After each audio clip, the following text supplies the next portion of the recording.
Wow, selamat siang Abalov Kelapa Gading. Semangat? Amin ya. Oke, saya percaya Tuhan akan berbicara sesuatu yang spesifik bagi Anda yang hadir pada siang hari ini. Karena saya tahu Bapak Ibu Saudara tidak pernah kebetulan Tuhan menuntun Anda duduk di ruangan ini. Pasti Tuhan mau bicara sesuatu kepada Anda. Karena itu boleh kita mulai firman ini dengan Anda ngomong sama orang di kiri kanan Anda tepuk pundaknya agak kenceng dan Anda bilang gini, kayaknya yang ini buat kamu. 1, 2, 3 gitu ya. Kayak yang ini buat kamu kayaknya ya.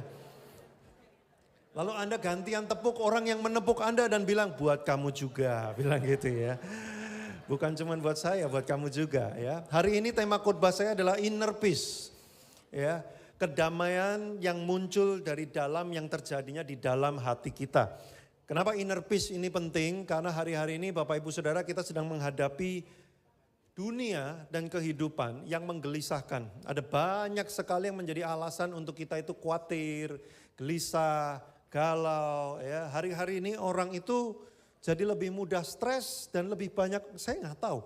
Kalau orang stres sebenarnya dari dulu ya selalu ada banyak orang stres ya. Tapi sekarang ini kelihatannya itu semua orang, banyak orang jadi lebih gampang gitu stresnya. Ya kadang-kadang hal-hal kecil, hal-hal yang kita pikir 10 tahun yang lalu tuh biasa aja. Sekarang tuh kayak sesuatu yang bermasalah sekali. Nah Bapak Ibu, makanya hari-hari ini mungkin kalau Anda lihat tema, topik, isu tentang mental health, ya kesehatan mental, kayak di mana-mana dibicarakan banget ya. Kalau dulu tuh ya biasa gitu ya. Kalau sekarang kayak banyak banget. Dan kita mulai mendengar cerita-cerita ada hamba Tuhan bunuh diri, ya, ada pelayan Tuhan stres, ya, depresi, ya, terus mulai ini itu. Nah Bapak Ibu, mari kita belajar apa kata firman Tuhan dan bagaimana kita orang Kristen hidup di dalam Tuhan. Supaya kita memiliki ketenangan jiwa yang tidak tergoyahkan di tengah dunia yang semakin goncang dan goyah ini. Dunia yang kita hidupi tidak akan bertambah menjadi lebih baik karena Alkitab sudah menubuatkan dari waktu ke waktu yang jahat akan semakin jahat.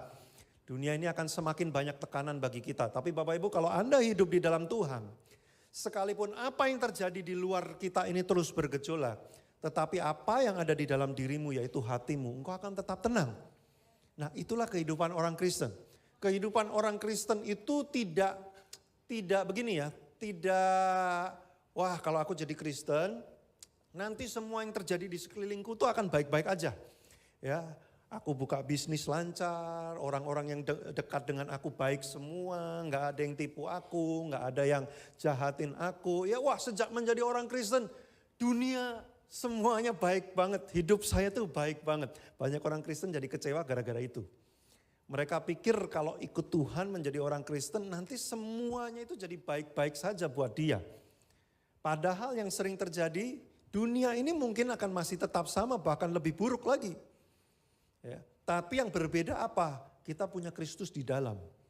Nah apa yang di dalam kita ini yang bertambah semakin kuat, kita semakin yakin, kita semakin firm, hati kita makin tenang.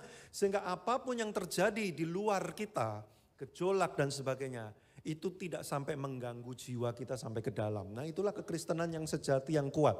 Jadi Bapak Ibu saya berharap setelah siang hari ini kita mengalami perubahan cara pandang menjadi orang Kristen. Banyak sekali orang Kristen menuntut kepada Tuhan bilang begini, Tuhan aku udah ikut Tuhan. Kok masih sakit? Aku ikut Tuhan. Kok masih ada orang lakukan seperti ini sama aku? Kok aku masih ngalamin masalah dan sebagainya. Nah mereka salah paham. Konsepnya nggak gitu kalau anak muda zaman sekarang ya. Ikut Tuhan tuh nggak gitu ya. Ikut Tuhan tidak menjamin bahwa hidup kita akan bebas dari semua masalah dan semuanya baik-baik saja. Tapi hidup Tuhan menjamin bahwa engkau memiliki pegangan yang teguh. Sehingga walaupun dunia tidak baik-baik saja, engkau bisa tetap baik-baik saja. Amin atau amin? Ya. Oke, nah mari kita lihat ayatnya di Matius 11 ayat 28 sampai 30, ayatnya udah sering kita baca. Tapi ini menjadi ayat kunci buat kita semua hari ini. Marilah kepadaku, ini perkataan Yesus. Semua yang letih lesu dan berbeban berat, aku akan memberi kelegaan kepadamu. Pikulah kuk yang kupasang dan belajarlah padaku karena aku lemah lembut dan rendah hati. Dan jiwamu akan mendapat ketenangan. Sebab kuk yang kupasang itu enak dan bebanku pun ringan. Bapak Ibu Tuhan Yesus tahu bahwa hidup di dunia ini ada banyak beban yang harus ditanggung. Dan seringkali beban itu sebenarnya beban yang gak perlu untuk kita tanggung, tapi kita ditipu. Kita diberikan cook oleh dunia ini, dan cook yang diberikan dunia ini melelahkan sekali. Nah, makanya Yesus tahu dan dia mengatakan begini, jangan ambil cook dunia. Pikulah cook yang dari aku, karena cook dari aku ringan. Kamu gak akan berat, jiwamu gak akan lelah, kamu akan dapat kelegaan. Nah, apa maksudnya? Banyak orang Kristen stres karena mereka hidup dalam sistem dunia. Cara pikir dunia, pola hidup dunia, sistem dunia, sehingga mereka mengambil beban-beban yang diberikan oleh dunia untuk jiwa mereka. Mereka burn out, mereka kelelahan, mereka stres. Makanya hari ini kita akan switch. Kita akan letakkan cook yang diberikan oleh dunia dan kita gak mau lagi, kita gak akan ambil lagi. Tapi kita akan hidup dengan cara apa? Ambil cook dari Tuhan. Apa sih maksudnya ini? Nah, makanya saya mulai dengan ini. Boleh slide saya dimunculkan. Kenapa manusia modern itu kok makin stres? Tahun 1800 ada seorang psikolog dan sekaligus filsafat namanya Kierkegaard. Ya, nanti coba googling Kierkegaard. Kierkegaard. Tahun 1800-an dia mencetuskan sebuah pernyataan, dia bilang begini, manusia makin modern akan makin stres. Itu tahun 1800 loh Bapak Ibu ya. Zaman dimana ya menurut kita yang sekarang sangat tidak modern sekali. Teknologinya jauh, masih nggak terlalu canggih. Tapi orang ini sudah bilang begini, pada zaman itu modern yang 1800 itu dia bilang manusia makin stres. Dan dia bilang makin modern akan makin stres. 200 tahun kemudian yaitu tahun sekarang kita lihat apa yang dikatakan benar. Makin modern manusia makin banyak bebannya. Loh kok bisa gitu ya? Harusnya hidup kan makin enak, benar gak sih? Ya, semuanya makin canggih, semuanya makin dimudahkan, harusnya kan hidup makin enak. Itulah manusia Bapak Ibu. Manusia itu mau menemukan penemuan kayak apapun, dia tidak akan pernah bisa membereskan masalah kemanusiaan. Kenapa? Karena problem manusia itu bukan di pinter atau bego, bukan. Problem manusia itu bukan di kaya atau miskin. Problem manusia yang terbesar itu di hatinya. Karena udah punya dosa. Jadi kita mau menyelesaikan masalah apapun nih, masalah kemiskinan, penyakit, teknologi dan sebagainya. Kita mau beresin pakai apapun, yang namanya hati yang sudah berdosa itulah masalah sesungguhnya. Makanya mau canggih kayak gimana pun, manusia tetap menghadapi banyak masalah yang bikin tambah stres. Lah tapi kenapa tambah stres? Karena gini, hatinya masih terus berdosa, tapi dunianya makin canggih sehingga cara melakukan dosa dan expose terhadap dosa malah makin canggih. Makanya makin modern, makin stres. Nah tapi para ahli kejiwaan, ya termasuk Kierkegaard ini, dia menulis beberapa alasan kenapa manusia makin modern akan makin stres. Nah kita belajar dikit ya, boleh dimunculkan slide-nya. Yang pertama, kenapa manusia modern akan semakin stres? Satu, karena makin modern kita akan menganggap instan itu makin normal. Segala sesuatu harus makin cepat, harus makin instan. Kita menganggap proses yang cepat dan instan itu sesuatu yang normal, wajar dan harus. Bapak Ibu ada gak di antara Anda yang pernah hidup di zaman belum ada handphone? Boleh yang hidup di zaman belum ada handphone masih telepon rumah angkat tangan. 1, 2, 3. Lumayan banyak ya. Jadi kita ya umurnya ya kurang lebih ya. Tenang, ibadah satu tadi lebih banyak ya. Nah Bapak Ibu waktu Anda belum ada handphone, masih teleponnya itu ke rumah gitu ya atau ke kantor. Waktu Anda nelpon terus orangnya nggak ada, apa respon Anda? Ya udah nunggu kan, bener gak? Paling sejam kemudian Anda telepon lagi, bener gak? Dan Anda bisa maklum kalau Anda telepon ke rumah terus orangnya nggak ada. Oh dia lagi pergi, oh ya udah aku tunggu kira-kira dia pergi biasanya berapa jam sih 2 jam. Ya nanti 2 jam lagi aku telepon. Itu respon Anda pada waktu itu, betul gak? Anda gak uring-uringan kan? Gimana sih ini kemana nih? Anda biasa aja. Tapi coba lihat sekarang. Jangankan telepon, WhatsApp Anda centang biru tapi dia gak bales, Anda gelisah. Ini derita PKS. PKS suka WhatsApp di grup gak ada yang bales. Padahal waktu diperiksa udah di-read semua sama anggotanya.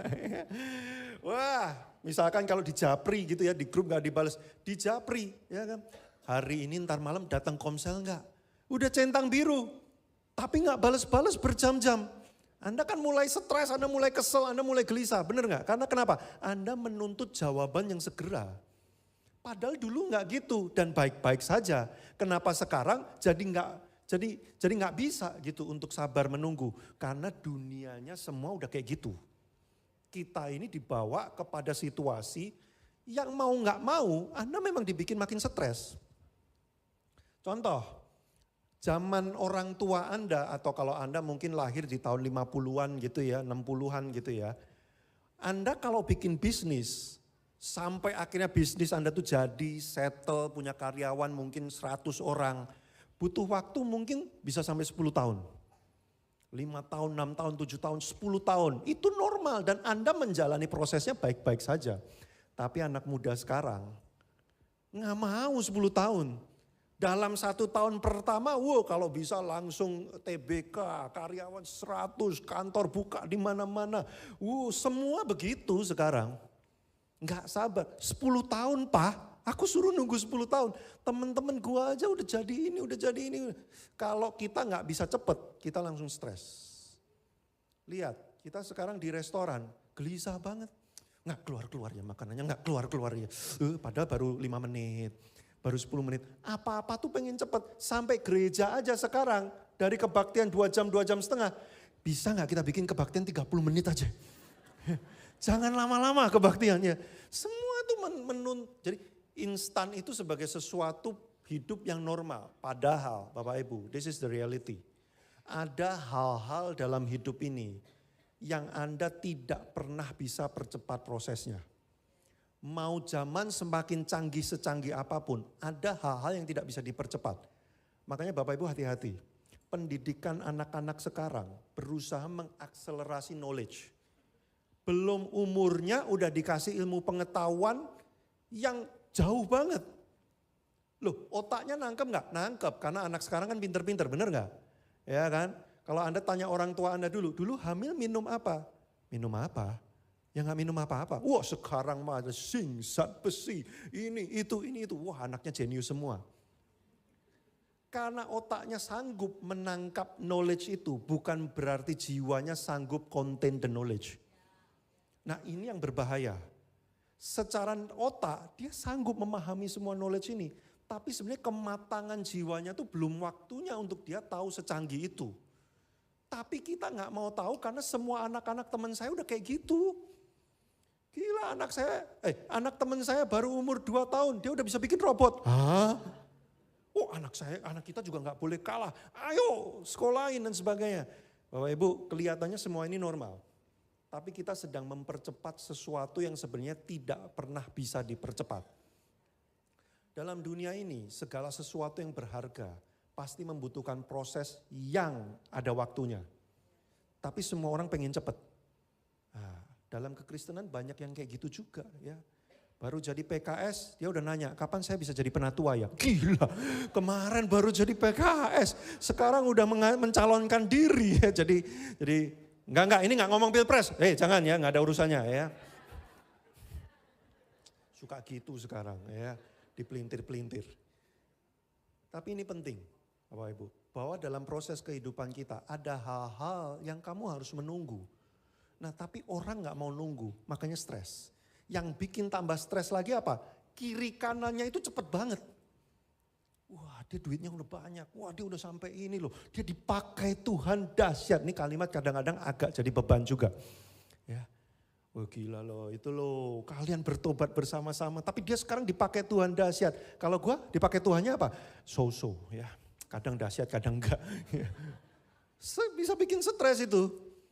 Karena kita menyamakan semua proses hidup semua orang. Kalau ada orang yang cepat, semua orang harus cepat. Tiap orang beda-beda. Makanya di sosial media umur 25 sudah punya apa? Ada orang yang posting umur 25 uangku udah 1 miliar. Kamu berapa? Lah saya waktu umur 25 boro-boro 1 miliar. Saya baru lulus kuliah. Tabungan saya 1 juta aja gak ada. Bapak Ibu. Tapi sekarang semua udah berlomba-lomba kayak gitu. Ini bahaya. Kenapa? Karena kita dituntut mengambil beban sebelum waktunya kita harus menanggung beban itu. Makanya hidup yang makin cepat, yang makin instan, memberikan tekanan makin banyak. Terus apa lagi? Boleh munculkan berikutnya.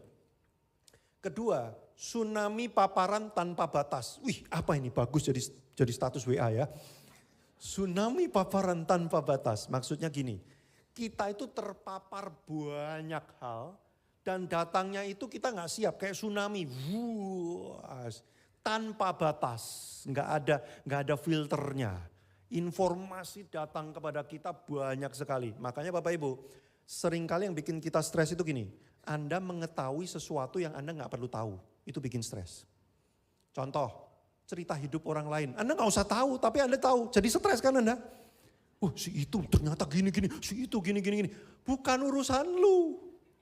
Tapi gara-gara Instagram, WhatsApp grup yang penuh dengan postingan-postingan itu, kita jadi tahu. Bapak Ibu, saya punya anak ya. Pengalaman pertama, 14 tahun gak punya anak, nunggu Tuhan kasih, ya saya agak norak gitu ya. Waktu punya anak pertama kali saya googling terus ya. Wah saya makin googling makin stres. Dalam sehari anak harus minum ASI sekian ratus mili. Saya ngukur, istri saya dipompa, diukur. Waduh cuma dapat 20 mili. Wah ini kurang banget, ini gimana? Tuhan dalam nama Yesus lancar. Kagak lancar juga. Stres. Coba orang tua zaman dulu, mana ada diukur pakai mili-mili. Ya udah pokoknya ini aja, pokoknya ini. Ini bukan berarti gak boleh ya belajar gituannya. Tapi gini loh, pengetahuan itu punya konsekuensi. Makin banyak yang kamu tahu, makin banyak burden kamu. Makanya orang yang banyak tahu, itu burdennya banyak. Loh contohnya kan gini ya. Contohnya gini, ini kalau saya udah makin turun, makin dekat berarti makin penting message-nya. Contoh nih, kita baca buku ya tentang kepemimpinan. Pemimpin yang baik harusnya itu memperhatikan orang yang dipimpin.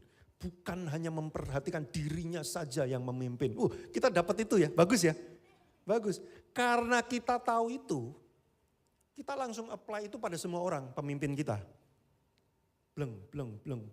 Begitu ada pemimpin yang enggak gitu, enggak bener ini pemimpin ini gini. Karena pengetahuan itu menambahkan beban pada kita. Kalau kamu enggak siap untuk menanggung beban pengetahuan itu, breakdown. Makanya belajar itu penting, bagus. Tapi yang harus disiapkan itu adalah hati terhadap pelajarannya. Banyak orang terlalu banyak tahu. Kekristenan kenapa ribet banget hari ini? Karena 20 tahun yang lalu kita tidak punya banyak pilihan. Taunya gereja saya ini, yang khotbah ini, saya datang, saya dapetin sesuatu, saya dijamah Tuhan, hidup saya makin baik, cukup. Tapi sekarang kayak gitu tuh gak cukup. Kenapa? Gara-gara ada yang namanya YouTube. Anda datang dengar khotbah di sini, Anda pulang, Anda dengar YouTube. Ini lebih lucu. Ya. Yang khotbah di gerejaku nggak lucu sama sekali, serem. Ya. Ini lebih lucu ini. Wah, harusnya tuh gereja tuh gini. Gini loh Bapak Ibu. Yang bikin Anda stres itu waktu di restoran kalau menunya terlalu banyak. Pernah nggak Anda mau makan, restorannya punya menu 100. Saya pernah beneran, literally 100. Dari Asia, Western, Indonesia, Korea, Jepang, dia punya semua. Saya butuh 30 menit hanya untuk menentukan mau makan apa. Wah ini enak. Wah ini juga enak. Gimana? 30 menit itu gak nyampe-nyampe ke dapur. Akhirnya kelaparan, keluarnya lama, makin uring-uringan, habis itu pulang berantem. Lu sih makan di sini, lama kan, bla bla bla. Lihat, gara-gara terlalu banyak pilihan. Loh, gini. Wah berarti kita harus kuno ya Pak, gak usah dikasih pilihan ya, gak ngerti apa-apa. Bukan gitu. Kadang-kadang tidak tahu itu berbahaya, terlalu banyak tahu itu juga sama berbahaya. Nah sekarang problemnya Anda hidup di dunia yang gak ada filternya. Anda siap gak siap, Anda dikasih tahu semuanya. Dan itu seperti tsunami, datangnya. Makanya orang makin stres. Loh zaman Anda dulu mengenal pornografi umur berapa? Wajahnya gitu ya. Semua langsung gini. Apa Pak, pornografi apa sih Pak? Nggak tahu barang kayak gituan. Luar biasa, kudus sekali loh Abah Love Kelapa Gading ya. rata-rata kalau generasi yang lahir tahun 70-an, 80-an kenal pornografi umur berapa? SMA. Aksesnya pun juga nggak setiap hari, susah. Ya kan? Tapi anak TK zaman sekarang, jangankan mengakses, didatengin sama pornografinya. Lewat game, lewat apalah dan sebagainya, macam-macam. Jadi itu tsunami, Anda nggak menginginkan tapi itu datang dan tanpa batas. Itu yang bikin kita stres. Bapak Ibu. Terus yang ketiga, apa yang bikin manusia modern makin stres? Manusia makin percaya diri tapi makin nggak percaya Tuhan. Kenapa manusia makin percaya diri? Karena makin pinter. Wah, makin pinter makin menyingkirkan Tuhan. Ketemu ini, kita nggak butuh Tuhan lagi. Bapak Ibu saya beritahu, hidup tanpa Tuhan adalah hidup dalam kekacauan. Makanya kalau saudara menyingkirkan Tuhan, nah ini makanya saya suka punya istilah gini, jangan percaya diri, percaya Tuhan aja. Karena diri kita itu kadang-kadang susah dipercaya. Percaya Tuhan aja. Nah tapi manusia makin modern, makin percaya diri, makin gak mau percaya Tuhan. Makanya hidupnya akan makin stres. Nah mari kita lihat di Alkitab, dari mana akar dari semua problem kejiwaan manusia. Boleh dimunculkan next slide-nya.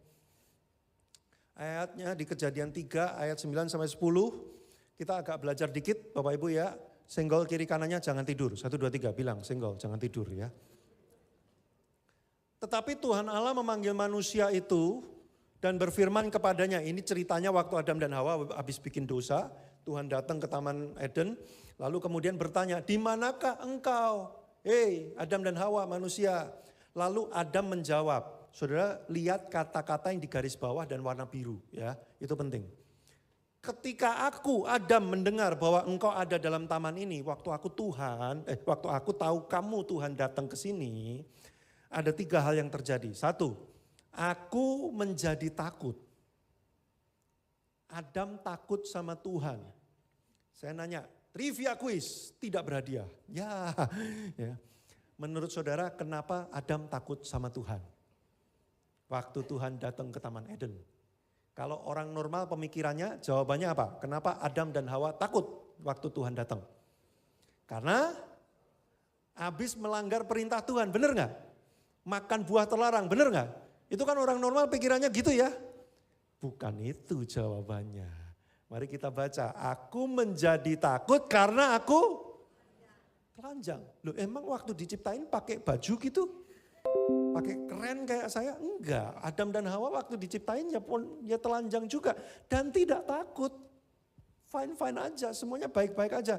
Kenapa setelah makan buah pengetahuan baik dan buruk, kok jadi masalah? Nah, sebab itulah aku bersembunyi. Ada 3 urutannya. 1, manusia menilai diri sendirinya jadi berantakan. Gara-gara dosa, rasa berharga manusia itu rusak. Karena rasa berharganya rusak, dia menjadi takut, insecure, tidak aman. Karena dia tidak aman dan insecure, maka dia mencoba untuk bersembunyi. Bersembunyi itu artinya apa? Mencoba mengambil alih kendali, mengatur dirinya sendiri demi menutupi rasa tidak aman dan rasa tidak berharganya. Inilah dasar problem semua kejiwaan manusia. Coba teman-teman, Bapak Ibu Saudara lihat, apa yang bikin kita stres? Karena cara pandang kita untuk menilai diri kita sendiri itu salah. Kita pakai kuk dunia.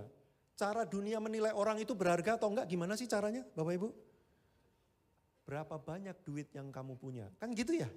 Makin banyak duitnya, orang ini makin hebat, makin keren. Nah ketika duit kita nggak banyak, kita merasa nggak berharga. Kenapa? Karena cara kita menilai diri sendiri itu salah. Kita pakai kuk dunia, ini yang saya bilang kuk dunia, sistem dunia. Dalam dunia kekristenan banyak orang Kristen, kenapa insecure, merasa nggak aman, gelisah, khawatir. Karena dia mengukur nilai hidupnya pakai sistem dunia. Nih contohnya ya. Kenapa ya WL itu kok dijadwalin lebih sering dari aku ya? Wah kayaknya WL itu tuh lebih dipakai Tuhan daripada aku. Itu cara mengukur orang dunia salah. Kayak gitu tuh. Makanya kita melayani itu stres. Kenapa? Karena Anda mengukur nilai diri Anda berdasarkan apa yang bisa Anda lakukan, apa yang Anda punya, dan seberapa banyak yang bisa Anda berikan. Makanya kan kalau cari mantu kan yang diukur itu. Calon mantunya punya apa? Bisa lakuin apa aja. Nanti bisa ngasih apa buat keluarga kita. Nah, makanya ada orang tua titip pesan, kalau cari pasangan yang kaya. Ya. Kalau nggak kaya, anaknya orang kaya. Ya. Kalau bisa yang orang tuanya udah umur 80 tahun ke atas. Terus dia anak tunggal. Ya, jadi bentar lagi jatuh ke kamu gitu ya. Loh, jangan ketawa, ada loh yang ngasih nasihat kayak gitu ya orang tua ya. Ngukurnya itu pakai itu. Makanya kita hidup di dunia ini stres sekali, kenapa? Karena kita sibuk saling mengukur satu sama lain dengan sistem dunia. Untuk menilai saya berharga atau enggak. Nah, makanya Bapak Ibu boleh dimunculkan slide saya berikutnya. Next. Dunia menawarkan cook untuk solusi ya. Dunia ini punya solusi, yaitu bagaimana supaya kamu merasa berharga, supaya kamu merasa aman, supaya hidupmu ini kamu pegang kendali. Dunia punya solusinya, tapi solusi yang diberikan justru makin membebani jiwamu. Ada sebuah istilah namanya paradoks kebahagiaan. Paradoks kebahagiaan itu apa? Oleh karena kamu mengejar pengen bahagialah, maka kamu justru lebih susah bahagia. Pusing ya? Gimana kalau kita Daud lawan Goliat aja ya? Ulang, karena kamu pengen ngejar kebahagiaan, justru usahamu untuk mengejar bahagia itulah yang bikin kamu susah bahagia. Itu namanya paradoks kebahagiaan. Saya kasih contoh. Karena saya pengen ngerasa berharga, saya lakukan banyak hal. Dan ketika saya melakukan banyak hal itulah justru makin bikin saya makin ngerasa susah berharga. Contohnya gini, ada orang bilang gini, kalau kamu menikah, kamu nanti akan bahagia. Nah, slogannya kan gitu ya. Kamu kalau menikah, kamu akan bahagia. Nah, orang berpikir kalau saya nikah nanti saya bahagia kan? Karena dia pengen mengejar kebahagiaan itulah dia mencoba mau menikah. Dalam usahanya dia mencoba pengen menikah itu justru dia makin mengalami banyak hal yang bikin dia makin gak bahagia. Nah, itulah paradoks kebahagiaan. Supaya saya merasa berharga, saya itu di kantor harus posisinya tinggi supaya saya merasa berharga. Kamu berusaha keras dalam usahamu supaya posisimu mencapai tingkat yang tertinggi. Kamu terluka, kamu ngalamin ini, itu, kamu makin merasa tidak berharga. Nah, itu namanya paradoks kebahagiaan. Itulah solusi yang ditawarkan oleh dunia. Ketika kamu lakukan, bebanmu akan makin berat, tapi kamu gak menuju ke tempat yang kamu inginkan. Kamu gak dapetin, kamu cuma muter terus, bebanmu makin banyak, burn out. Makanya bagaimana dong solusinya? Boleh dimunculkan. Nah, Yohanes 14 ayat 27, ini bagus banget. Damai sejahtera kutinggalkan bagimu. Damai sejahteraku kuberikan kepadamu. Dan ini kalimat penting sekali. Apa yang Yesus berikan, damai sejahtera yang diberikan oleh Yesus, tidak seperti yang diberikan oleh dunia kepadamu. Jangan gelisah dan gentar hatimu. Oh Ibu, damai sejahtera yang Tuhan tinggalkan dan berikan buat kita, caranya gak seperti dunia. Cooknya dunia dan cooknya Yesus itu beda. Cooknya dunia membebani kamu, jiwamu makin berat, tapi cooknya Yesus akan memberikan kelegaan. Nah, ayat berikutnya lebih bagus lagi. Kolose 3 ayat 15. Makanya hendaklah damai sejahteranya Kristus. Jangan sistem dunia yang memerintah atas kamu. Tapi pakailah damai sejahteranya Kristus yang memerintah dalam hatimu. Nah, gimana cara switchingnya? Nah, boleh dimunculkan slide-nya. Cook dunia dan cook Yesus bedanya apa? Nah, ini dia yang saya sudah sempat singgung tadi yang pertama. Dunia cooknya adalah begini, yang dipasang ke dalam hidup kita, kamu akan berharga karena punya apa, bisa memberikan apa. Kalau kamu mengukur hidupmu selalu pakai 3 ini, berarti kamu pakai cook dunia, makanya kamu lelah. Ngukur pelayanan, jangan juga pakai 3 ini. Karena kalau pakai 3 ini, kamu akan lelah. Ya jelaslah dia lebih dipakai Tuhan. Suaranya bagus, wajahnya tampan, pinter ngomong. Ya Ya jelaslah dia lebih dipakai Tuhan. Lah aku nggak punya apa-apa. Kamu berarti kalau pola pikirmu seperti itu, kamu terjebak dalam kuk dunia. Makanya kemudian kamu merasa rasa berhargamu rusak, dan kamu stres, terbebani oleh karena itu. Dulu saya gitu Bapak Ibu. Dulu 10 tahun, 15 tahun yang lalu, saya akan merasa begini. Kenapa ya, kok gereja ini gak undang saya khotbah ya? Kenapa ya, yang ini kok khotbahnya lebih sering dari saya ya? Kayaknya dia lebih bagus khotbahnya daripada aku. Kayaknya aku khotbahku udah mulai gak bagus. Lihat, saya mengukur diri saya dengan apa yang saya bisa lakukan dan apa yang saya miliki. Rasa berharga saya akan rusak. Kenapa? Karena dibangun di atas sistem dunia, kuk dunia. Itu yang membuat saya kemudian stres dengan pelayanan saya. Saya harus lakuin apa lagi ya, supaya khotbah saya lebih bagus, supaya orang undang saya. Bapak Ibu gini loh, hanya karena seseorang itu lebih sering berkhotbah daripada Anda, bukan berarti dia itu lebih dipakai Tuhan daripada Anda. Hanya karena seseorang diserahkan oleh Tuhan talentanya 5, bukan berarti yang diserahi talentanya 2, lebih tidak berharga daripada yang diserahi 5. Tidak ada urusannya talenta jumlah 5 dan talenta jumlah 2 itu. Tidak menentukan urutan siapa yang lebih berharga. Nggak ada urusannya. Loh, kenapa Tuhan nggak kasih 5 aja semua? Karena Tuhan tahu yang ini kalau 2 doang, dia akan jauh lebih bagus ngerjainnya daripada kalau dikasih 5. Saudara tahu maksud saya? Saudara jangan bilang begini loh, Tuhan kenapa itu kok bisa keliling dunia ke Eropa, ke Amerika, ke Afrika, ke Antartika, terus kemana lagi? Ya. Kenapa aku enggak? Jangan-jangan kalau kamu diberikan kesempatan yang sama, kamu akan lupa Tuhan. Kamu akan sibuk keliling terus, enggak pelayanan. Sudah nangkep maksud saya enggak? Jadi jangan ukur, jangan diukur. Kalau dunia ngukurnya pakai gitu tuh. Wih gila ya, dia udah gini, dia udah gini, dia udah gini, dia udah gini. Makanya Bapak Ibu kalau Anda hidup di dalam Tuhan, kamu enggak akan insecure lagi.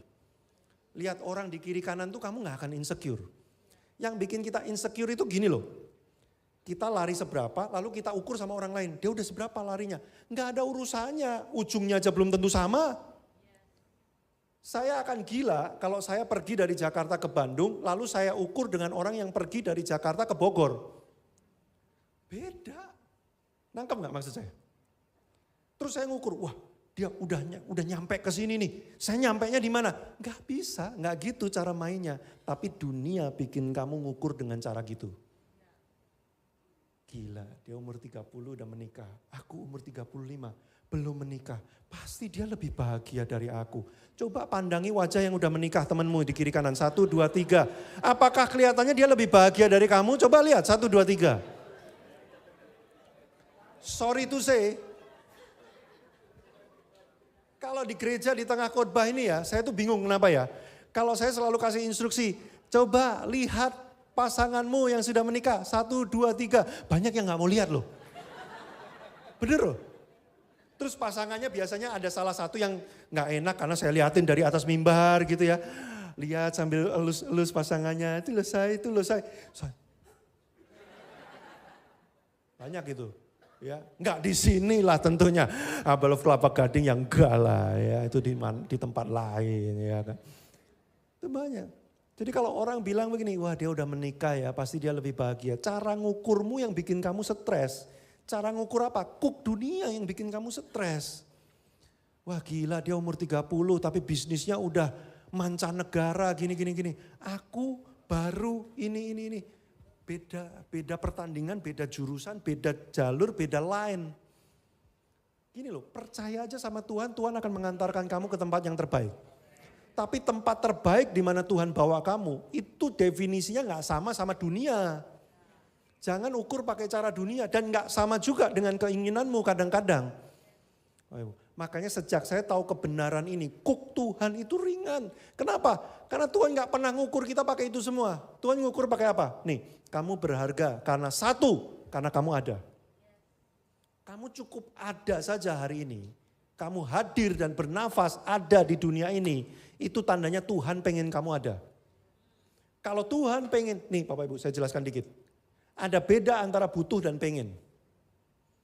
Kalau makan, saya butuh. Kalau saya nggak makan, saya mati. Tapi ada waktunya saya nggak butuh makan, tapi saya pengen makan. Sudah tahu bedanya? Nggak harus makan sih, tapi lagi pengen. pengen itu menginginkan gitu ya, ada desire-nya gitu ya. Bukan karena butuh. Saudara tahu, Tuhan sebenarnya tidak butuh manusia. Dia sempurna di surga dengan segala kemuliaannya. Tanpa ada manusia pun, enggak masalah bagi Tuhan. Tapi kenapa Tuhan bikin manusia? Ada pengkhotbah bilang gini, kita diciptakan untuk melayani, enak aja, kita bukan pembantu. Kita enggak diciptakan untuk melayani. Bahwa kita akhirnya melayani, iya karena kita sayang banget sama Tuhan, makanya kita pengen melayani. Tapi kita gak diciptakan untuk melayani. Tuhan gak butuh pelayananmu. Tuhan udah cukup segalanya. Loh, lalu kenapa Tuhan ciptakan kita? Karena dia pengen. Karena dia sayang. Makanya begitu kamu ada, buat dia berharga banget. Saya 14 tahun menunggu anak saya. Semua cara udah dipakai, bayi tabung lah, bayi botol lah, bayi semua udah semua. Gagal semua 14 tahun. Kapan-kapan undang saya lagi ya. Kalau bisa saya tiap minggu aja diundang di sini ya. Jangan. Bercanda. Ditepuk tanganin lagi. Enggak bener ini ya. Bercanda. Kapan-kapan nanti saya akan ceritakan perjalanan bagaimana 14 tahun itu. Wah penuh up and down. Tapi gini.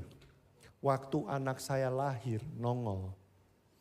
Dia nggak bisa beri saya apa-apa. Dia belum bisa lakukan apa-apa kecuali menangis. Dia nggak ngasih apapun buat saya. Malah tambahan beban. Tambah duit biaya, harus ekstra, caring dan sebagainya. Secara keberadaan, dia nggak memberikan keuntungan apapun buat saya. Tapi dia ada saja. Saya bersuka cita sekali. Saya senang banget. Bapak Ibu, kenapa? Karena dia saya tunggu-tunggu 14 tahun. Berharga banget keberadaan dia. Saudara, kalau engkau mau menjadi orang Kristen yang firm, engkau harus tahu begini loh. Berapapun jumlah uangmu, apapun titik level usahamu, seperti apapun titik level pelayananmu, tidak menambah dan tidak mengurangi bahwa Tuhan sayang kamu. Bahwa kamu berharga bagi dia.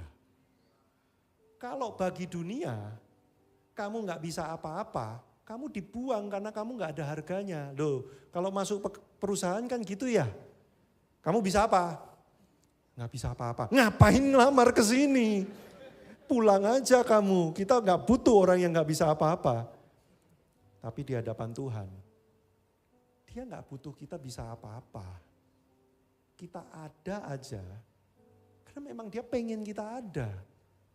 Itulah yang bikin kamu tuh berharga. Makanya gini Bapak Ibu. Kalau di dunia ini kenapa banyak orang itu bisa bunuh diri. Gara-gara dia lahir cacat. Gara-gara dia punya kekurangan. Whitney Houston suaranya bagus banget. Tapi waktu pita suaranya rusak. Dia depresi, minum alkohol, obat tidur sampai OD. Lalu kemudian dia meninggal karena itu. Kenapa? Karena dia mengukur nilai harganya itu dari bisa lakukan apa. Begitu aku gak bisa nyanyi lagi. I am nothing, aku gak ada harganya. Itu yang bikin kita stres loh Bapak Ibu hari-hari ini. Benar gak sih?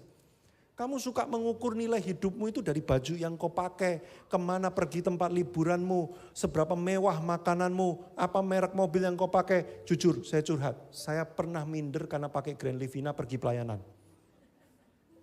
Suatu kali saya diundang conference yang gede banget.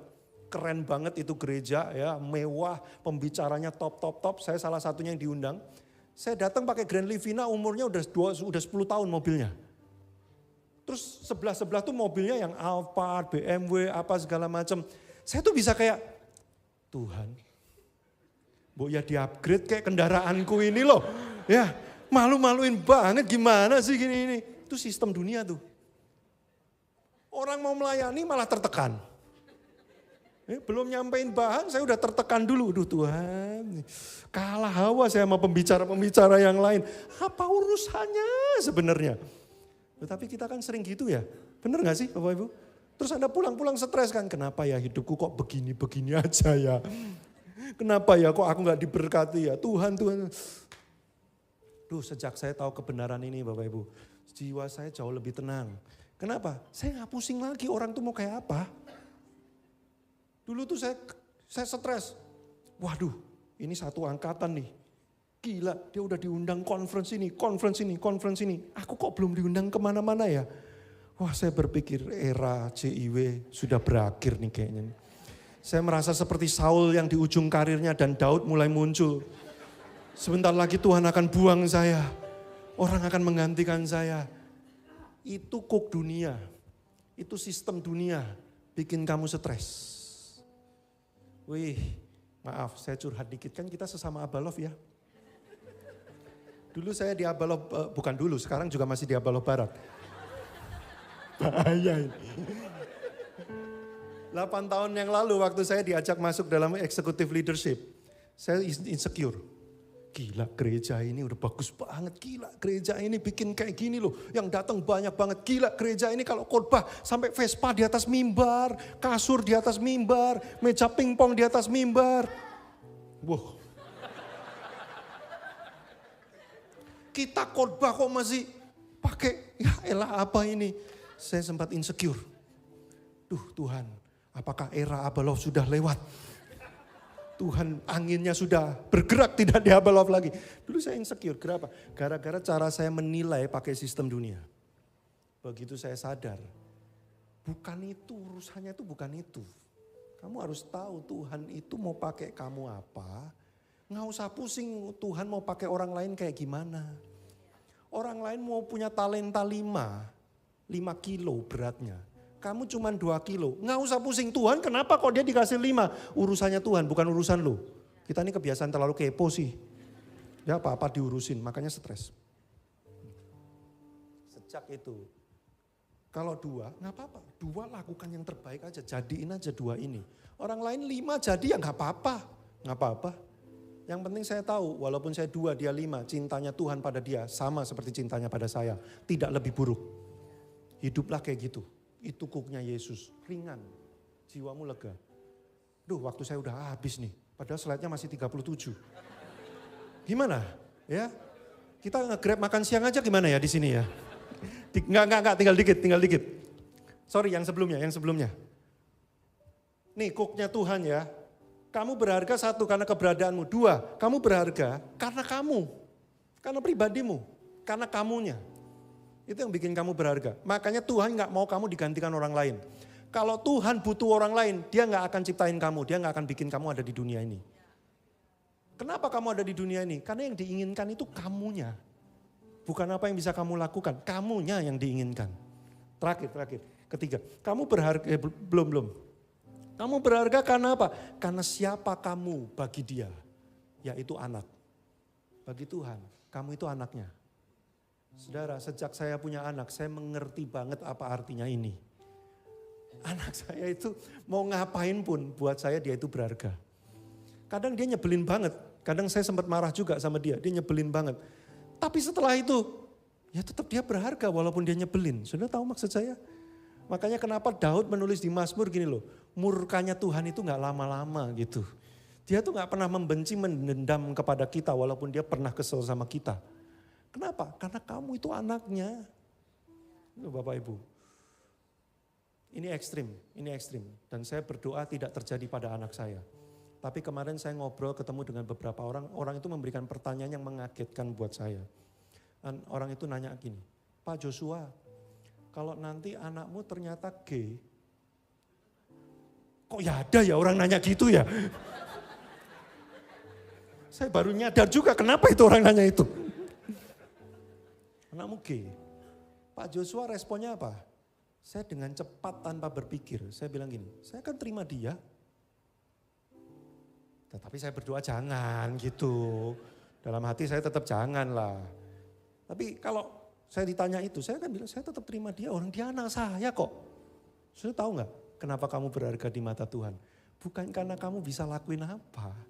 Bukan karena kamu punya apa, bukan karena manfaatmu buat Tuhan itu apa. Itu dunia cara nilainya gitu, makanya berat banget hidup. Lanjut dikit lagi ya, tahan ya Bapak Ibu ya. Perutnya masih tahan kan? Ya, dikit lagi. Slide berikutnya. Kuk dunia itu gini, kamu akan aman kalau kamu berkuasa dan pegang kendali. Makanya ada orang-orang tuh yang mencoba mengendalikan semua dalam hidupnya. Karena itu yang bikin dia tuh rasa aman. Tapi saudara kalau engkau sudah pernah praktekkan kuk ini, engkau tahu. Seberapa besar kuasa yang kau butuhkan untuk engkau merasa aman? Berapa banyak yang harus kau kendalikan supaya engkau merasa aman? Terlalu banyak. Sampai kamu stres lagi. Ini yang saya bilang paradoks kebahagiaan. Supaya kamu aman, kamu harus mengendalikan. Tapi masalahnya tidak banyak yang tidak bisa kamu kendalikan. Makanya kamu jadinya stres lagi. Banyak orang berusaha mengendalikan pasangannya, benar gak? Makanya pernikahan kenapa stressful? Karena mereka mencoba saling mengendalikan. Kamu tuh gini dong, jangan gini, jangan gini, jangan gini. Kamu nurut dong sama aku. Yang satunya juga bilang enggak, kamu yang nurut sama aku. Wah, stres. Ya. Ada yang pernah posting di sosial media bilang gini, kalau punya istri atau pasangan female alpha, cile. Tahu nggak female alpha itu apa? Wanita dominan. Ya. Kalau punya pasangan female alpha, yang harus dilakukan itu adalah ajak dia bersepakat. Jangan kendalikan dia, ajak dia bersepakat. Catat itu. Terus saya iseng nulis di komentar, masalahnya yang female alpha pengennya mengendalikan, nggak pengen diajak bersepakat. Problem dalam pernikahan apa sih? Karena kita pengen kontrol, semuanya kita pengen kontrol. Kendali dan stres itu erat banget hubungannya. Makin banyak yang pengen kau kendalikan, engkau akan makin stres. Makanya kuncinya di dunia ini gini loh. Tuhan percayakan di tanganmu apa yang bisa kamu kendalikan. Kendalikan sebaik-baiknya. Yang di luar pegangan tanganmu, serahkan sama Tuhan, jangan coba dikendalikan. Tapi orang kenapa banyak stres, yang di tangan malah gak dikendaliin, ngurusin yang di luar tangan. Ya. Duit yang dia pegang gak dipakai dengan benar, yang bukan duitnya pengen dia pakai. Makanya stres. Jiwa yang dipercayakan sama Tuhan, dia gak muridkan dengan benar, muridnya orang lain dia muridin. Makanya stres. Nah, udah yang di tangan Tuhan percayakan apa? Do your best. Sisanya serahkan pada Tuhan. Nih saya sama anak saya ya.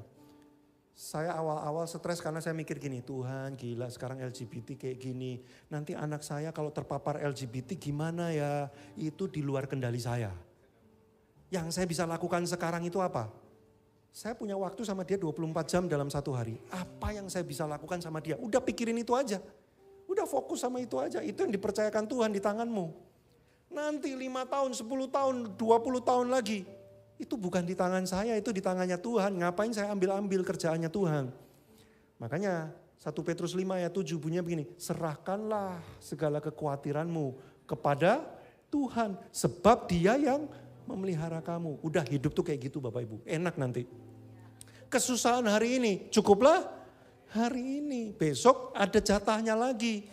Jangan ambil jatah besok, lusa, minggu depan, 5 bulan lagi, 1 tahun untuk dibawa dan ditanggung hari ini Bapak Ibu. Blek, Anda akan stres sekali. Because you don't have the capacity. Kamu gak punya kapasitasnya untuk menanggung sebanyak itu. Kapasitasmu hari ini hanya untuk hari ini. Jangan bawa-bawa beban 1 tahun lagi. Makanya gini, Indonesia jadi apa ya nanti ya setelah 14 Februari ya. Bukan kamu kendalinya udah gak usah pusing. Kendali kamu itu 14 Februari nyoblos, udah itu aja. Sisanya gak usah kepo, gak usah wah dalam nama Yesus gimana ini apa segala macam. Doa tentu harus. Tapi gak usah pusing, biarkan Tuhan aja yang ngurusin. Pokoknya kita lakukan bagian kita yang terbaik. Enak gak sih hidup kalau kayak gitu Bapak Ibu ya? Enak, makanya bilang sama kiri kanan bertobat. 1, 2, 3. Bertobat. Ayat terakhir, udah habis ini kita makan siang tapi sendiri-sendiri ya. Ayat terakhir.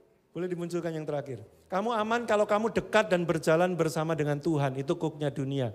Hanya dekat Allah saja aku tenang. Terakhir, slide terakhir.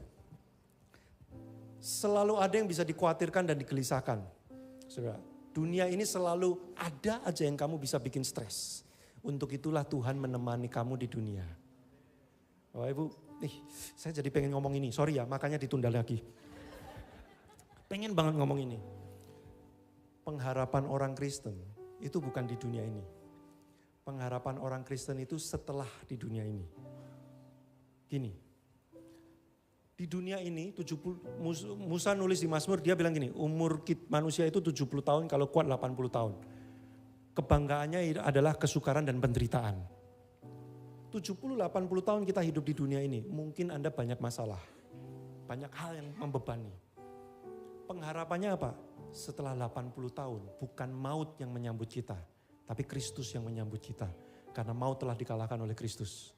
Jadi ibarat ada dalam lembah kekelaman 80 tahun ini, ujung kita itu adalah cahaya terang di ujung terowongan. Namanya Yesus, bukan malaikat maut yang bawa sabit. Bukan. Itu pengharapan kita. Tapi Yesus tidak berhenti hanya nungguin di ujung terowongan. Tidak. Dia tahu dalam perjalananmu menuju ke terowongan itu berat. Makanya dia tidak hanya menunggu di ujung terowongan. Tapi dia berjanji gini, sekali-kali aku tidak akan membiarkan kamu seperti yatim piatu. Aku menyertai kamu sampai kesudahan zaman. Makanya Daud bilang, sekalipun aku berjalan dalam lembah kekelaman, aku tidak takut bahaya, sebab engkau besertaku. Saudara, penderitaan yang paling berat di hidup ini adalah penderitaan yang dijalani sendirian. Anda kalau dulu SD nggak ngerjain PR, Anda akan baik-baik saja kalau satu kelas juga tidak mengerjakan PR. Betul? Kenapa? Anda dihukum rame-rame seru di bawah matahari sambil bercanda, gosong hidung lu. Nggak berat. Tapi penderitaan yang berat itu adalah apa? Kalau engkau menemui kenyataan, hanya kamu sendiri yang melewati jalan susah ini. Dan semua orang nggak lewatin jalan itu, nggak ada orang yang ngerti kamu. Itu rasanya tuh sesek banget di hati. Saya tahu di antara Bapak Ibu ada yang pernah ngalamin itu. Ketika engkau menangis sendirian, gak ada orang yang tahu, kamu ceritain pun gak paham. Dan kamu menanggung itu sendirian, nyesek itu rasanya. Tapi Tuhan sekali-kali tidak tinggalkan kamu sendiri. Dia tidak menunggu di ujung terowongan sambil berkata, ayolah semangat, masa gitu aja gak bisa, finishing well dong. Enggak. Dia menunggu di ujung terowongan, tapi Roh Kudusnya menemani kita dalam 70, 80, 90 tahun hidup yang tidak mudah ini. Makanya ayat terakhir, swear, ini terakhir, habis ini saya gak ngomong lagi. Habis ini Bu Desi nyanyi. Sampai masa tuamu, aku tetap Dia yang setia, yang tak pernah gagal, yang tak pernah meninggalkan. Dan sampai masa putih rambutmu, coba lihat kiri kanan yang rambutnya putih, bilang ayat ini buat kamu. Yang semir ketawa-ketawa, gak kelihatan. Sampai masa putih rambutmu, aku menggendong kamu. Dia telah melakukannya dan akan terus mau menanggung kamu. Aku mau memikul kamu dan menyelamatkan kamu karena bagi Tuhan kamu bukan beban. Karena bagi Tuhan kamu anaknya. Oh Ibu, dunia bisa meninggalkan kita. Ada waktunya keluargamu menganggap kamu beban. Hei orang tua, mungkin akan ada waktunya. Anakmu gak punya waktu buat kamu lagi. Buru-buru main berkunjung ke rumah, telepon aja susah diangkat. Akan ada waktunya, kamu akan menjalani masa tua seolah-olah kamu sendiri. Tapi kamu perlu ingat, Tuhan tidak pernah membiarkan kita sendirian. Hanya dekat Allah saja, aku tenang. Bapak Ibu, pengen ngomong terus ya kalau di Abalof Kelapa Gading ini. Saya ini punya yang namanya neurotik. Neurotik itu personality yang bikin pikiran saya itu gak bisa berhenti.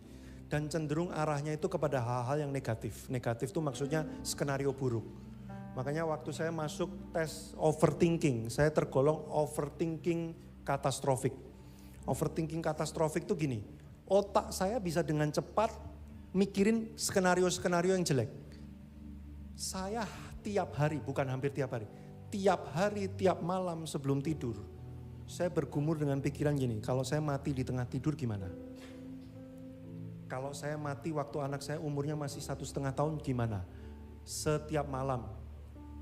Kurang berdoa, enak aja. Enggak, ini bukan soal kerohanian dan sebagainya, kurang berdoa dan lain-lain. Enggak, memang saya personality dan syaraf saya itu begitu. Sekarang saya sudah berlatih, itu gak mengganggu saya. Dulu saya bisa gak tidur 2-3 jam gara-gara itu setiap hari. Sekarang saya cuma butuh 10-15 menit, sekarang saya udah tidur. Tapi tiap hari saya masih bergumul dengan pikiran itu. Nanti kalau gini gimana, nanti kalau gini gimana. Every day. Tapi yang bikin saya menang dan saya tenang, Walaupun pikirannya nggak pergi loh, masih ada loh. Yang bikin saya tenang adalah gini, apapun yang terjadi, Tuhan bersama saya. Kalau Tuhan bersama saya, maut tidak menakutkan lagi. Karena maut telah dikalahkan. Kalau saya harus meninggalkan dunia di waktu yang saya tidak prediksi. Saya pengennya sampai umur 80, tapi ternyata lebih cepat dari itu. Saya percaya Tuhan tahu yang terbaik. Udah, saya gitu aja. Itu yang bikin saya dulu 3 jam. Sekarang 15 menit saya bisa tidur. Karena saya langsung ngomong pada pikiran saya gini, itu gak akan terjadi. Tapi kalau itu terjadi, tenang aja. Tuhan tahu yang terbaik. Terus anakku gimana? Terus istriku gimana? Kasihan loh, istriku gak ada yang mencintai loh nanti. Udah gak usah pusing. Tuhan tahu yang terbaik. Dia tidak mungkin merancangkan sesuatu yang bikin anak-anaknya itu nelangsa gitu. Dia tahu yang terbaik semuanya. Tenang kan hidup kayak gitu ya Bapak Ibu ya. Kalau kamu berjalan bersama dengan Tuhan, dekat dengan Tuhan, hatimu akan tenang. Dunia bergejolak dan akan terus bergejolak dan makin bergejolak. Tapi jiwamu teduh seperti danau yang tenang. Yuk sebentar lagi tim worship nyanyi satu lagu. Resapi kata-katanya, jangan ikut nyanyi dulu. Pahami apa kalimatnya. Nah waktu engkau merasa iya nih, bener nih ini kalimat, baru saudara ikut nyanyi. Oke? Come on tim worship.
Bawa kegelisahan, beban di hati kami di tangan-Mu Tuhan. You are forever in my life.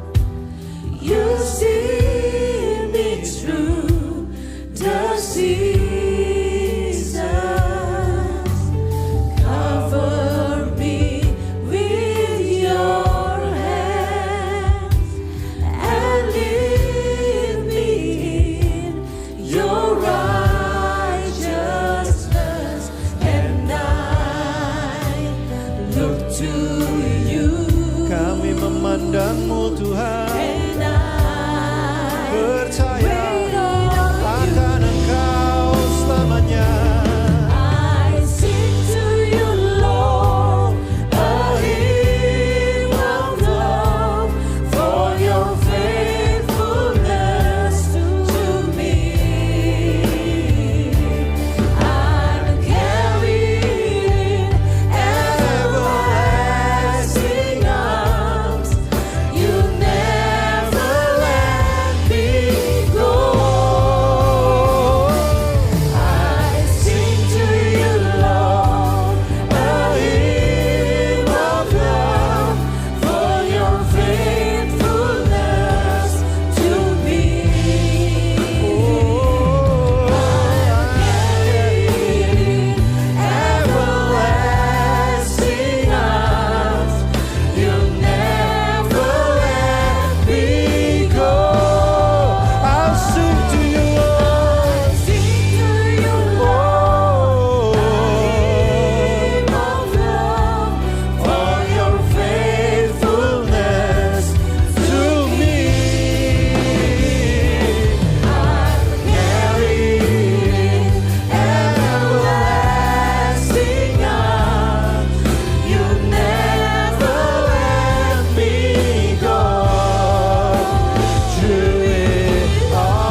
hatimu. Bawa hatimu di hadapan Tuhan. Serahkanlah segala kekhawatiranmu. Biarkan Dia yang berjalan mengambil alih semuanya bagi kita.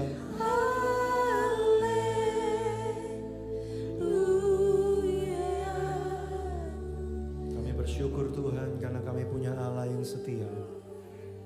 Tuhan yang berdaulat atas segala sesuatu.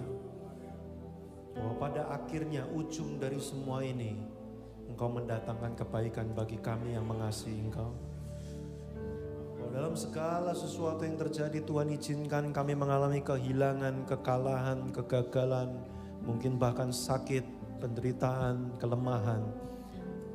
Bahwa pada ujungnya dari segala sesuatu ini, Engkau akan membawa kami kepada kemuliaan, kebaikan, kekekalan yang penuh dengan segala kebahagiaan tanpa air mata. Karena melihat pada pengharapan itulah Tuhan, kami akan tenang. Kami tidak izinkan kekhawatiran, ketakutan menguasai kami. Mereka boleh mengintip dan menilik kami, tapi mereka tidak akan punya ruang untuk masuk menguasai jiwa kami. Karena kami sudah letakkan hati kami kepada Tuhan. Tuhan, kuatkan kami di masa yang tidak mudah. Di dalam dunia keadaan yang semakin menggelisahkan, ingatkan kami akan firman-Mu. Bahwa Tuhan, sampai putih rambut kami, Engkau tidak pernah berhenti menggendong kami. Oh, tenangkan jiwa kami siang hari ini Tuhan. Saya beri waktu Bapak Ibu Saudara beberapa detik, berdoalah kepada Tuhan. Berdoalah, bawa semuanya, taruh semuanya ke tangan Tuhan. Apa yang jadi pergumulan, beban, penderitaan hari-hari ini, ungkapkan dalam doa. Sementara engkau berdoa, engkau akan merasakan hadirat Tuhan menenangkan jiwamu. Sementara kata-kata keluar dari mulut dan hatimu, engkau akan melihat Roh Kudus membalut engkau dengan ketenangan, damai sejahtera yang daripada Kristus. Dalam nama Yesus terjadi sekarang Tuhan. Terima kasih untuk firman ini. Biarlah setiap mereka yang mendengar dan menerima perkataan Tuhan, menerima, menyimpannya dalam hatinya. Kasih karunia damai sejahtera memelihara mereka sampai kesudahan zaman. Dalam nama Yesus kami berdoa mengucap syukur. Haleluya. Amin. Tuhan Yesus memberkati.